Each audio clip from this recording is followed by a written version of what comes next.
Hello everyone and welcome to my Bachelor Nation official channel. I hope everyone is having a wonderful day. Before we begin, please hit the subscribe button and gives this video a thumbs up. Thurston, a Bachelorette star, has had to make difficult decisions since being diagnosed with breast cancer earlier this year. She was first classified as stage 3 and was about to begin chemotherapy. She began the IVF process in the hopes of one day having children with her husband, Jeff Arcuri.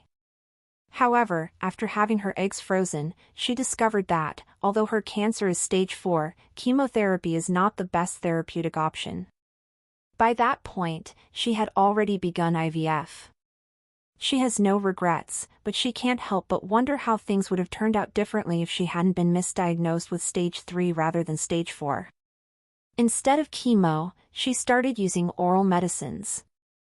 Her latest 3-month scans brought encouraging news: the tumors are diminishing. That doesn't mean the cancer is gone. She has made it plain that she will be battling cancer for the rest of her life because there is no cure.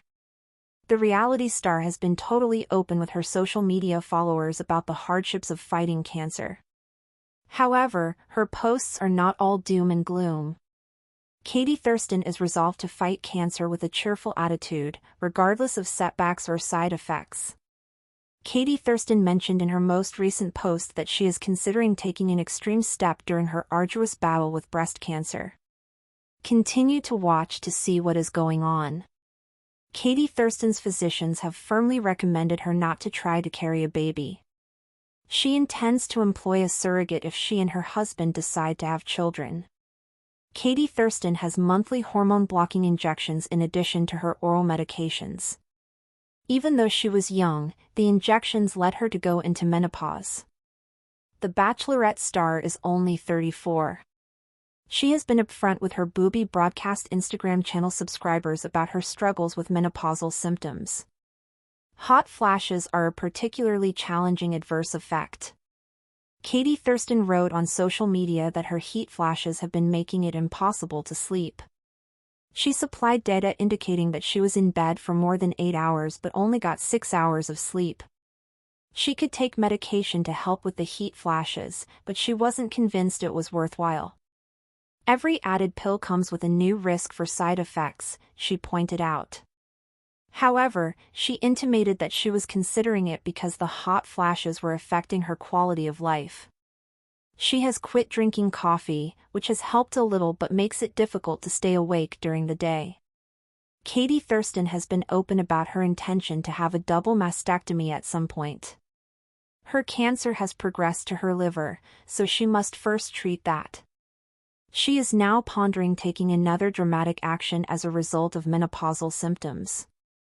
She stated on social media that she is considering having her ovaries removed altogether. However, she stated that removing her ovaries is permanent, which concerns her. The reality star has not yet decided if that is the path she wants to take.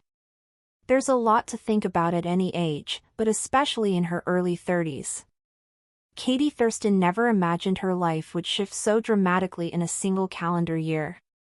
At 34, she had built a career on vulnerability, sharing awkward truths, heartbreaks, and triumphs in front of millions.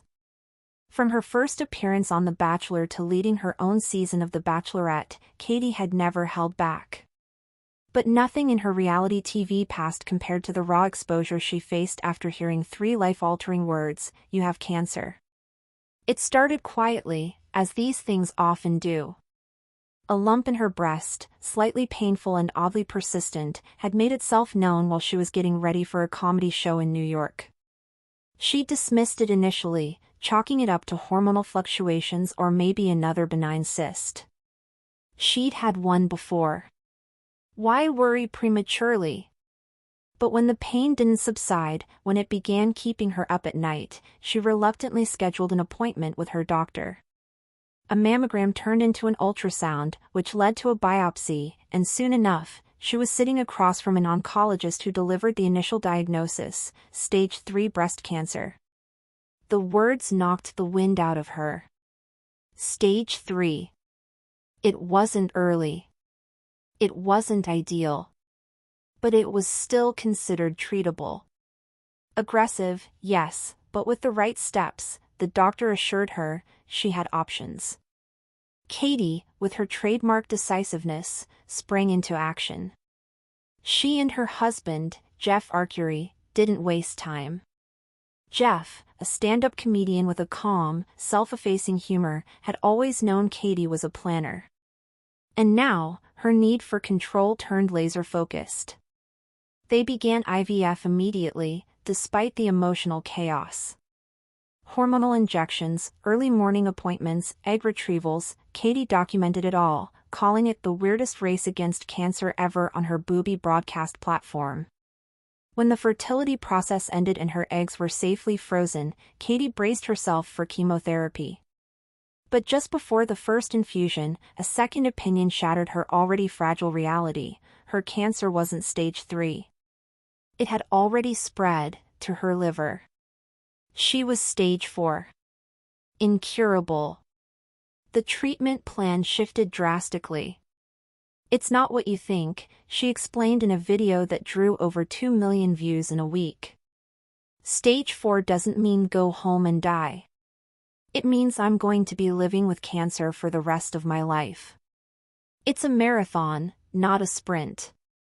Instead of the intensive chemotherapy she'd prepared for, her new team prescribed oral medications combined with monthly hormone-blocking injections. The aim wasn't a cure, it was control.